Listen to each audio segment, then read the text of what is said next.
Hello everyone, welcome back to Metis IS.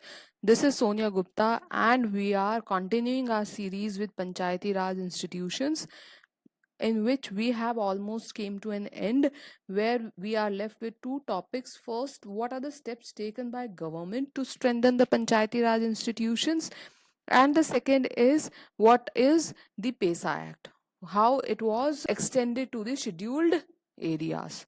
Okay, so before this, we have seen the evolution of Panchayati Raj institutions. We have seen its features, then we have seen its achievements, its challenges, and what steps can be taken. And now we are seeing what steps already government has taken, what initiatives government has taken to strengthen the Panchayati Raj institution. This will be a small video, but it will really help you in knowing that what we are doing at present, what steps we are taking, and what intentions it shows of the government towards the Panchayati Raj. Because if these steps are taken, that means somewhere in our society, somewhere in our political institutions, it is a true belief that panchayats can do better, and democratic decentralization or democratic governance is the objective, right?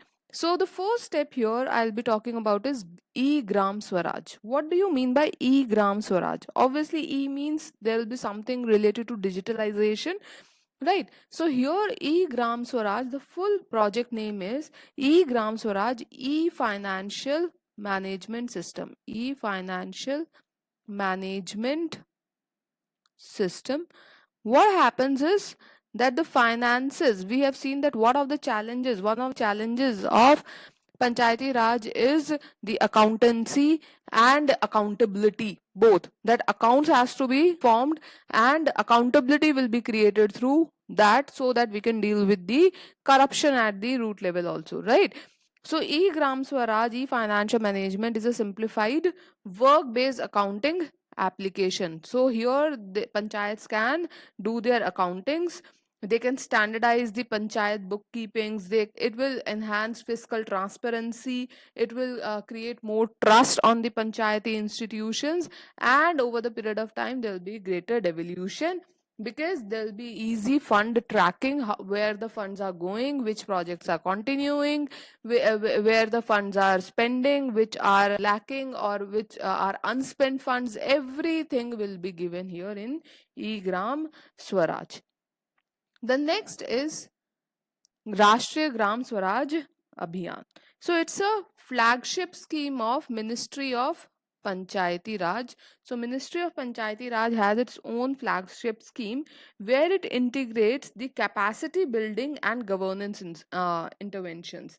That means कि one of the challenge that you have read is the capacity building challenges, and how they are integrated with the governance, because in panchayat main function is governance, and the training should be of governance only. So Ministry of Panchayati Raj, it integrates all the multiple capacity buildings and other programs which are done at panchayati level, so that they can be trained well. So all are integrated here in this scheme in one program, that is Rashtriya Gram Swaraj program. So how does it helps you? So it helps the panchayats to participate in local planning. It helps elected representatives and functionaries with regard to training modules. It helps them to focus on inclusive development, because these training modules will also be counting sanitation, education, health, right? So it will be a comprehensive capacity building scheme. Next is the Sansad Adarsh Gram Yojana. Now, Sansad Adarsh Gram. Now, why Sansad word is mentioned here is because it is related to parliament, and it is a MP led, means member of parliament led initiative. So the initiative is MP led. What it does is that the MP, parliamentarian, he adopts 3 villages. In 2019, it was thought that he will adopt 3 villages and will improvise them, so that they become Adarsh. Adarsh here means that they adopt the best practices in local governance. Right, the practices will be in social, economic, physical infrastructure, what all you have the objectives for panchayat, those all will be taken. So in 2019, it was planned that the 3 villages will be adopted by the parliamentarian, but in 2024, this has to be extended to 5 villages, so that one by one we can help panchayats expand their governance strategies.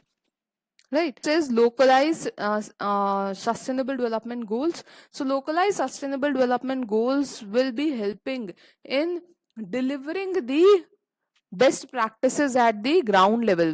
Why? Because see, under Paris Agreement we have sustainable development goals, but those will be achieved only when the local communities or communities are involved in this, because in the top the government cannot do it alone unless people becomes the part of it, or I would say it becomes a jan abhiyan means where people are carrying forward the message or carrying forward the goal objective, where they becomes the member rather than being subjects, they becomes the citizens, they becomes the agents of growth. So we want them to become agents of sustainable development goals.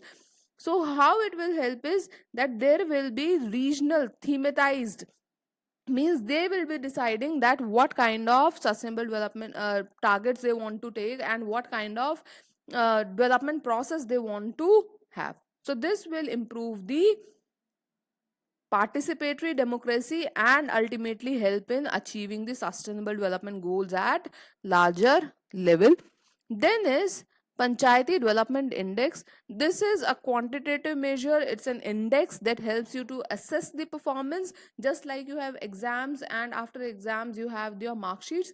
Same way, even panchayats have it. This will help in building competitive federalism.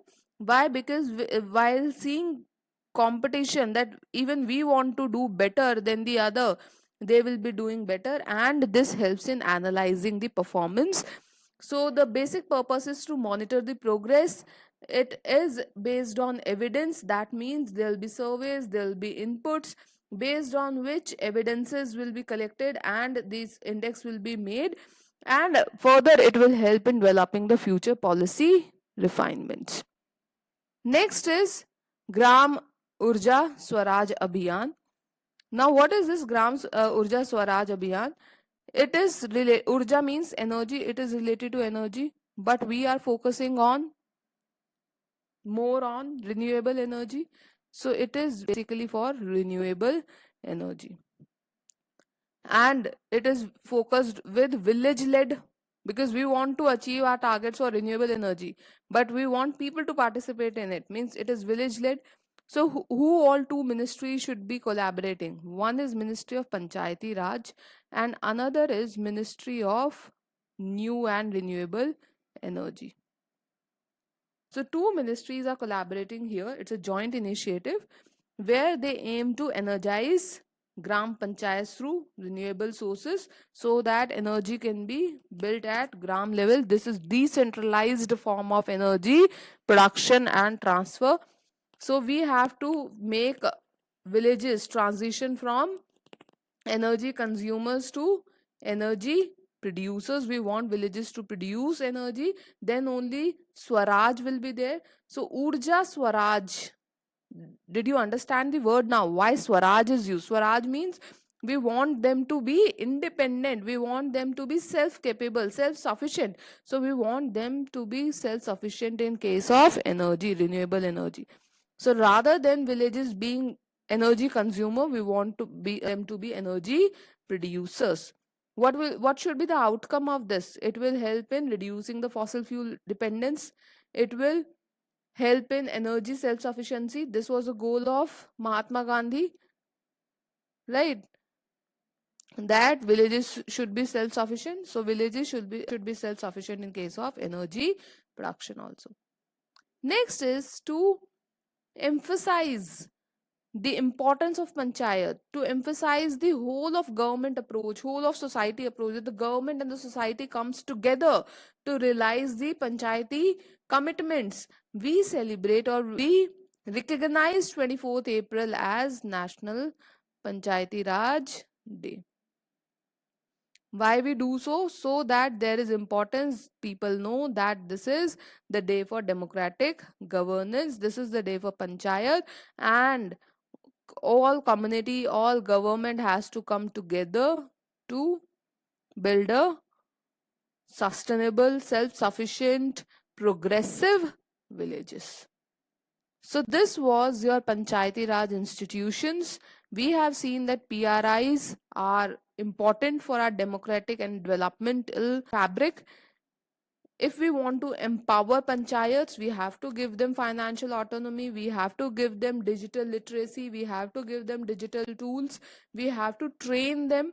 So in human resources, in digital resources, in financial resources, we have to make them capable. Then only there will be achievement of self governance. Article 40 will be completed truly in true sense, right? So inclusive growth in economy, GS3, you mentioned inclusive growth. So inclusive growth can be achieved by panchayats as the institutions. Okay. So these all are the initiatives. This is where we end our this chapter of panchayats, but there is one extended part to it, that is panchayats in the tribal areas. We'll be completing this part in next video. Thank you so much.